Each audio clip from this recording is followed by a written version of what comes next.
You know, we live in a world that equates silence with absence. If there is no noise, no action, no stimulation, then something must be wrong. But in truth, when the body goes silent, the soul finally has room to speak. And nowhere is this more evident than in the choice to abstain, not just from sex, but from the endless compulsions we chase to avoid stillness. Abstinence for many sounds like denial, a cold no. But what if it's actually an invitation? Not to restrict yourself, but to reorient yourself. Not to turn away from pleasure, but to learn where your pleasure is rooted. In a culture that encourages instant gratification, abstinence becomes a form of rebellion, a quiet, dignified revolt against the tyranny of impulse. When you abstain, you are not just withholding the body, you are confronting what the body often tries to cover up. Our physical urges are loud.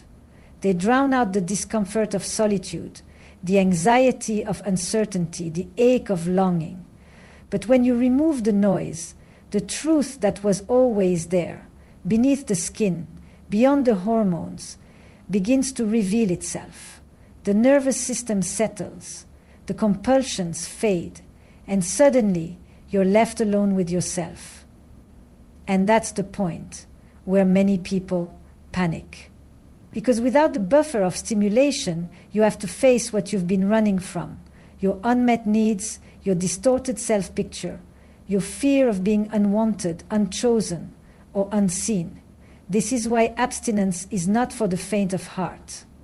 It's not simply about saying no to someone else. It's about saying yes to a deeper confrontation with yourself. But here's the paradox. In that confrontation, you begin to reclaim something sacred. You begin to discern the difference between desire and distraction, between craving someone and truly connecting. When your body stops talking, your soul begins to ask better questions. Not, how can I get them to want me, but what do I actually need to feel whole? Not, how do I keep them close, but why do I fear being alone? This is where power is born. Not from seduction, but from self-possession. This is where power is born. Not from seduction, but from self-possession. From self-possession.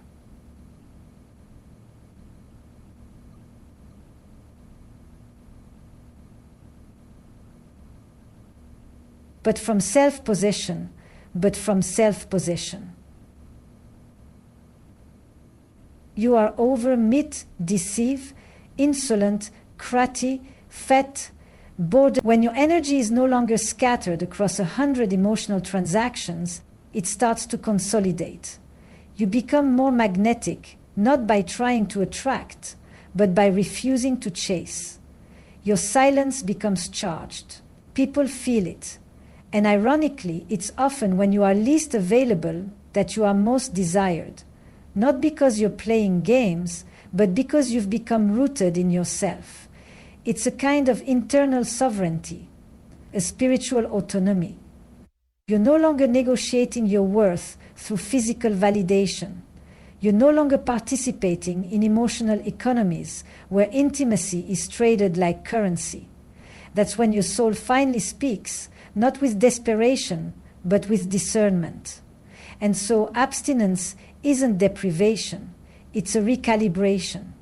It's not about rejecting pleasure, but refining it, choosing quality over quantity, depth over immediacy, meaning over momentum. You step out of the chase, you observe, you feel, you learn to wait, not passively, but powerfully. Because when the body goes silent, what remains is not emptiness. It's awareness, it's wisdom, it's truth. And the truth is this: when you stop giving yourself away, you start returning to yourself. There's a misconception we carry, especially in modern culture, that sexual energy exists only for expression. That when we take it in, it calls the fear that infinity, that silence where we don't talk, that sexual energy exists only for expression, that sexual energy exists only for access, to be fed and to be heard, that sexual energy exists only for access, that it's meant to be released, constantly discharged, as if it's toxic if left unspent.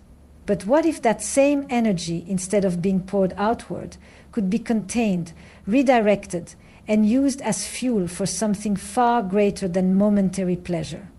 Sexual energy is not just biological, it's psychological, it's symbolic, it's existential. It is the raw life force, creative, primal, magnetic. The same current that draws us to another body is the one that drives invention, ambition, art, rebellion, transformation. So when we practice abstinence, not from repression, but from awareness, we're not shutting down this energy. We're refining it. Think of it like fire. Uncontrolled, it burns and destroys. But focused, it forges steel. Sexual energy is similar. When we're constantly looking to satisfy it externally, we become fragmented, chasing highs, chasing bodies, chasing validation. But when we hold that energy within, something begins to happen internally. We start to channel. We begin to create. There's a reason the most disciplined individuals, artists, leaders, monks, visionaries, often speak of restraint. They understood that abstaining doesn't diminish desire, it concentrates it. The energy doesn't vanish, it intensifies, sharpens, and often finds new forms of expression, creative, intellectual, even spiritual. By living in depth, and this is where many miss the depth of what abstinence offers. It's not about suppressing the sexual self, it's about expanding it. It's about realizing that your sexuality is not limited to physical encounters. It's embedded in how you speak, how you move, how you build, how you connect with the world. But most people never get to that stage because they've been conditioned to believe that sex is the only outlet for that charge. They don't realize that obsession, addiction, even burnout often come not from too much desire, but from too little redirection. When you stop outsourcing that energy, stop pouring it into people who haven't earned it or situations that don't nourish it, you start reclaiming your personal power. You start walking differently, thinking differently. Even your presence shifts because now you're no longer driven by impulse, but by intention. There's also something profoundly psychological that happens. You begin to untangle your identity from your desirability. You're no longer seduced by being wanted. And ironically, that makes you more attractive because now you're operating from a place of self-containment. You're not performing for attention, you are radiating from alignment. It's a paradox, isn't it? The less you chase, the more you draw in. The less you seek to prove, the more you embody. That's the power of channeling your sexual energy. It becomes less about getting something and more about becoming someone. Of course, this path isn't always comfortable. It requires sitting with the heat of your own longing. But instead of escaping it, you learn to harness it. And that discipline becomes a kind of devotion to yourself, to your vision, to your growth. You stop leaking your power and you start living in it. Because when sexual energy is no longer spent, but transmuted, it no longer controls you, it carries you. Conscious energy, deep energy, communicates through your blood. It creates time. It creates space. It carries emotion. And when you turn it to food, it carries life. It carries space and life. It carries life. It carries life. Also, I want to tell you, if you feel like licking, carefully minimize the lick. Trust me, it's not bad to drink food. It's bad to destroy yourself so that when you give it up, one of the most underappreciated consequences of abstinence is the emotional clarity it brings, not just about others, but about ourselves. When we remove physical intimacy from our relationships, what we're left with is raw truth, no filters, no fog, no distraction. The noise quiets, and suddenly we begin to see. It's a phenomenon I've witnessed in therapy rooms, in private conversations, and in my own life. People who believed they were in love suddenly find themselves questioning everything once the physical element is removed. Why? Because for many, physical connection is not just affection, it's anesthesia. It numbs what they don't want to feel. It silences the small, persistent voice saying, "This doesn't feel right," or "I don't actually feel seen." When we are sexually active with someone, our bodies release oxytocin, dopamine, neurochemicals that bond us, blur judgment, and manufacture a feeling of closeness that isn't always based on reality. We confuse lust for love, proximity for partnership, and most dangerously, chemistry for compatibility. But abstinence forces us into a different kind of intimacy, an intimacy that's not born in the body, but in the mind and the soul. You start to ask better questions. Can I sit in silence with this person? Do I respect how they think, how they treat others, how they respond to stress? Do they see me beyond my body? Can I see them beyond theirs? Most people never ask these questions because they are swept up in the thrill of physical validation. They mistake emotional dependency for depth. They stay in loops that feel intense, even addictive, in their intensity, but not necessarily healthy. Abstinence becomes a lens that brings everything into focus. Without the physical fog, you're forced to rely on emotional resonance, intellectual stimulation, and energetic compatibility. And here's the most confronting part. Many of us don't just use intimacy to connect, we use it to escape. To avoid facing the voids within ourselves. We seek closeness to regulate our emotions, to avoid loneliness, to feel wanted, even if that closeness is rooted in confusion. But when you choose abstinence, especially in the midst of temptation, you're forced to sit with that discomfort. You're forced to distinguish between true connection and emotional anesthesia. This is why abstinence is not merely a behavioral choice. It's a psychological detox. It removes the stimuli that cloud our perception and brings us into direct contact with our unfiltered emotional landscape. It exposes our coping mechanisms, our unhealed wounds, our attachment styles. It shows us whether our desire is rooted in wholeness or in hunger. And through that clarity, you begin to build something so many people never achieve: discernment, the ability to recognize what aligns with your values, your growth, your peace, the ability to walk away, not because you don't feel, but because you finally see. There's a certain kind of wisdom that only emerges when you're no longer intoxicated by touch, a kind of insight that arrives when you stop outsourcing connection to physicality. It doesn't mean you stop desiring intimacy, but now that desire is informed by truth, not illusion. Because what is love, if not the ability to stand in front of someone, fully clothed, emotionally, mentally, and still feel chosen, understood, desired? That's a different kind of intimacy, one that endures.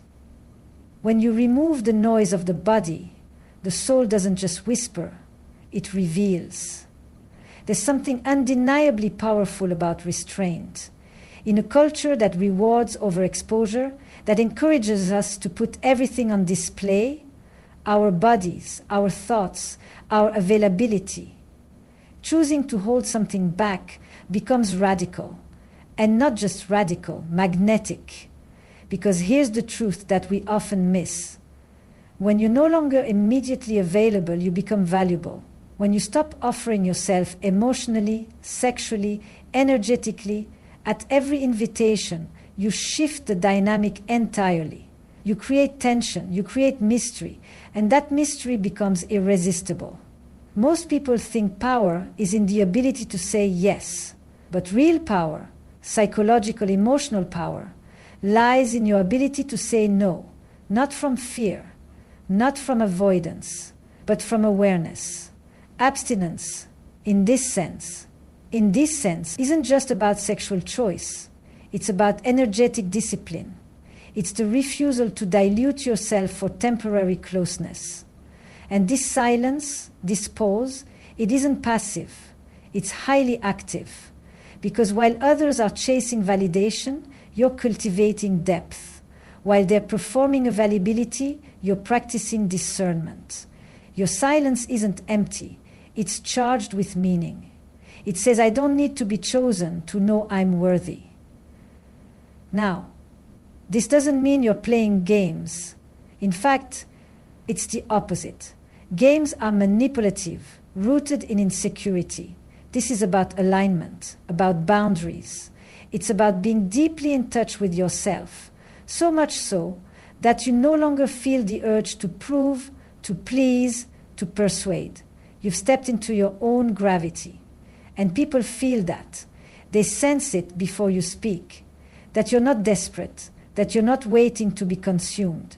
And it disrupts the usual dynamics, where so many are used to others offering themselves freely, hoping silently to be picked. But you've reversed that. You're no longer auditioning, you're observing. And in this role reversal, something profound happens. You begin to attract from a place of authority. You become the chooser, not the chosen. Not because you're better, but because you're grounded, clear, intact. It's important to understand that this isn't about withholding as a form of punishment or control. It's about preserving what is sacred, your time, your energy, your body, your inner world. You are not a vending machine for connection. And when people realize they can't access you so easily, they begin to reassess their approach. They begin to reassess their approach. They begin to reassess their approach. They begin to reassess their approach. They begin to reassess their approach. They begin to reassess their approach. They begin to reassess their approach. They begin to reassess their approach. They begin to reassess their approach. They begin to reassess their approach. They begin to reassess their approach. They begin to reassess their approach. They begin to reassess their approach. This is what we call creating scarcity and intrigue. But in philosophical terms, it's deeper. It's the decision to treat your presence as something valuable, not expendable. You are no longer available for casual consumption. You are no longer trying to keep someone through touch. You are building something far more enduring, presence. And in that presence, there is an unshakable confidence. Not loud, not performative, but quiet and certain. It speaks without words. It says, no more confidence, no more confidence, no more confidence. It speaks without words. It says, you may come now, not performative, but quiet and certain. It speaks without words. It says, take me without words. It says, take me without words. It says, take me without words. I am not here to convince you of my worth. I am here to embody it. That's when you become unforgettable, not because of what you give, but because of what you withhold, with dignity. Not because you made someone feel good temporarily, but because your absence made them reflect on what your presence truly meant. Because when your silence is grounded in self-worth, it doesn't push people away, it pulls the right ones in.